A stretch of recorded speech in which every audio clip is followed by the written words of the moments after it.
Dios les bendiga, amada iglesia del Señor, amigo, amiga, que van a escuchar esta corta reflexión. Espero que meditemos y pongamos en práctica lo que hoy, por medio de mi boca, el Señor les va a hablar. Porque he estado mucho meditando en la incredulidad. La gente padece hoy de ese mal, incredulidad. Dicen creer, pero son incrédulos. Y voy a leerles unos textos bíblicos acá de Romanos capítulo 11, versículo del 20 al 25. Dice la palabra de la siguiente manera. Escúchame bien. La palabra habla por sí solo. Solamente hay que ponerle atención y dejarse guiar por su palabra. Dice el verso 20. Bien, por su incredulidad fueron desgazadas. Bien, por su incredulidad fueron desgajadas, pero tú por la fe estás en pie.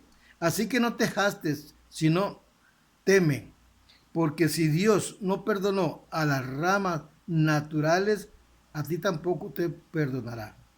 Mira pues la bondad y la severidad de Dios. La severidad de Dios ciertamente para con los que creyeron y creen, pero la bondad para contigo sí permanece esa bondad, pues de esa otra manera tú también serás eliminado. O sea, si uno deja y empieza a ser incrédulo, es eliminado.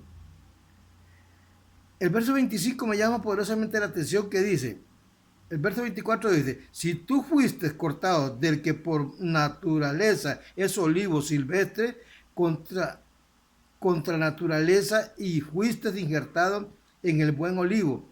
Cuanto más estos, que son las ramas naturales, serán injertadas en su propio olivo. No quiero, hermanos, que ignoréis este misterio, para que no seáis arrogantes en cuanto a vosotros mismos. Por el endurecimiento de una parte de Israel durará hasta que, o sea, el endurecimiento del pueblo de Israel durará hasta la plenitud de los gentiles. Luego todo Israel será salvo, como está escrito. Yo quiero que meditemos bien esta palabra, porque esta palabra, si nosotros le ponemos cuidado, nos damos cuenta que este libro sagrado, la Biblia, nos dice la verdad. No hay necesidad de agregarle ni de ponerle ni una tilde ni una coma. Dice el Apocalipsis, maldito aquel que le ponga una tilde o le agregue una coma.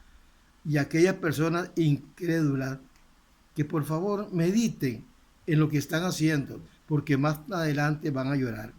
Lo invito también ahí en Romanos capítulo 9, versículo del 1 al 5 y Génesis 12, 3. Y le digo así rotundamente, como el título es, deja esa incredulidad, te hace daño, amiga, amigo, iglesia de Dios, te hace daño esa incredulidad. El apóstol Pablo tenía algunas razones teológicas comprensibles al decir que el evangelio era primeramente para los judíos.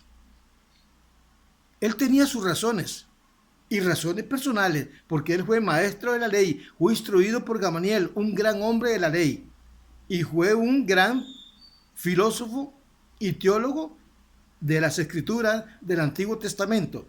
Pero cuando él conoció a Cristo, el apóstol Pablo tuvo que venir a un conocimiento más pleno, más simple, en el cual el Espíritu de Dios lo guió a muchas verdades, lo cual estas verdades están escritas en este libro sagrado para que nosotros podamos entender y comprender y llevarles a ustedes esta rica palabra de Dios, que no hay que agregarle nada, simple y sencillamente explicar y enseñar lo que Dios manda en su palabra.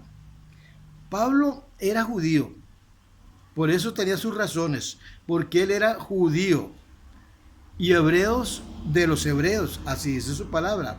Era judío, hebreos de hebreos, que amaba profundamente al pueblo de Israel. Pero una vez él declaró unas palabras que tal vez usted lo va a dudar.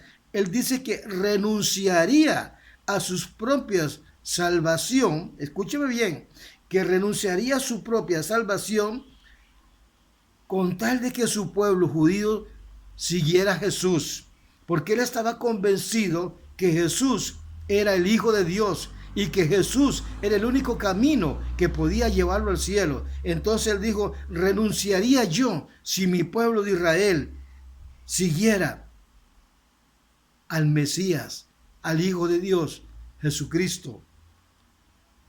¿Sabe una cosa?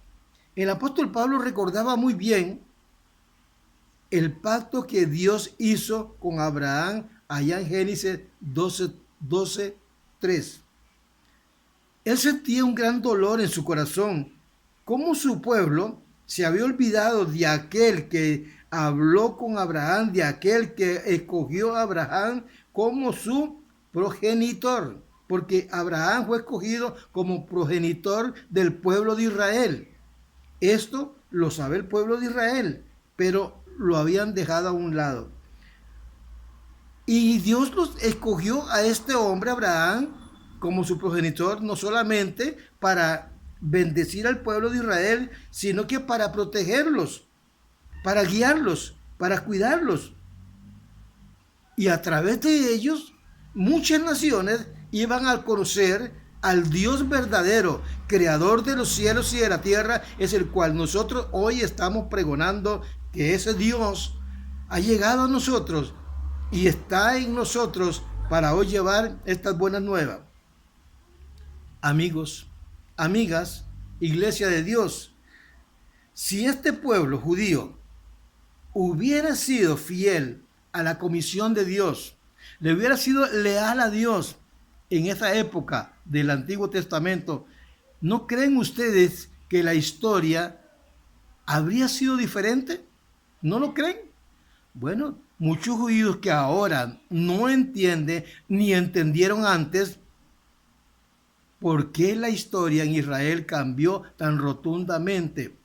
El mismo apóstol Pablo se sentía un poco aturdido y se esforzó a intentarlo, a comprender el por qué la historia en el pueblo de Israel estaba cambiando poco a poco, porque el foco de la actividad de Dios pasó de los judíos, entiéndame bien, pasó de los judíos a los gentiles. Pablo explica cómo era, óigame, el pueblo judío para Dios. Era como la niña de sus ojos, pero ellos lo dejaron a un lado.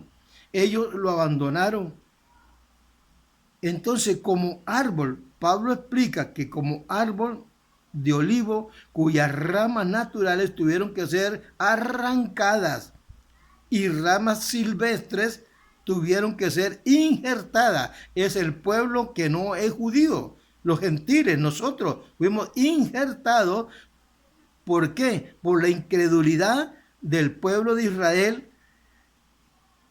Fueron despojados. Ahora, eso es lo que nos habla aquí en Romanos 11, del 20 al 24. Dios no perdonó las ramas naturales del versículo 21, pero aún ellos, si dejaran, si se arrepintieran, estoy hablando del pueblo de Israel, de esa incredulidad, se harán nuevamente injertados ahora en las ramas silvestres.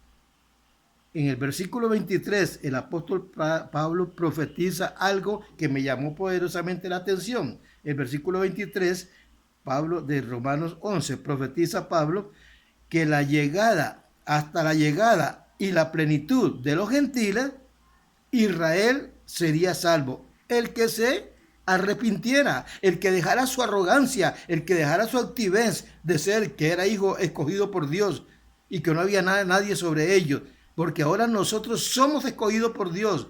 ¿Por qué? Por la fe y por la muerte y resurrección de nuestro Señor y Salvador Jesucristo, que nos ha dejado entrada libre hasta el trono de la gracia. Entonces, si ellos se arrepintieran, Israel se arrepiente de su arrogancia, de ser tan altivos, tan orgullosos, y vienen a Cristo y reconocen a Cristo como su Salvador, el Señor les perdona y los vuelve a injertar. Amados hermanos, amigos, esta corta reflexión yo quiero que ustedes la mediten y puedan entenderla. Lean Romanos 9, versículo del 1 al 5 y Génesis 12:3. Yo los invito a que lo lean. Y recuerden que el Señor viene pronto. Él está a las puertas. Él nada más que está tocando. Para que nosotros nos apartemos de esa incredulidad. Porque decimos creer, pero somos incrédulos. Y verdaderamente con la incredulidad no vas a llegar a ningún lado. Te estás perdiendo. Te estás haciendo daño. Cree. Sé una persona que cree. Cree ciegamente en el Señor Jesucristo y serás salvo tú y tu casa. Se lo dijo el apóstol Pablo al carcelero de Filipo, cuando estaba encarcelado allí en Filipo. En un terremoto, en un temblor, el carcelero lo salva y Pablo ora por él porque aquello quedó destruido. Y le dijo el carcelero de Filipo, ¿qué quieres que haga para ser salvo yo y mi casa? Pablo le dijo, cree en el Señor Jesucristo y serás salvo tú y tu casa. Esto es, mis amados hermanos y amigos, lo que hoy tratamos de llevarle para que tú puedas entender y comprender de las buenas nuevas del Creador, del Salvador del mundo, que viene pronto y está tocando a la puerta de tu corazón. No sea incrédulo, deje esa incredulidad, te hace daño, deje esa incredulidad. Dios te bendiga, Dios te guarde. Te amo en el amor de Cristo.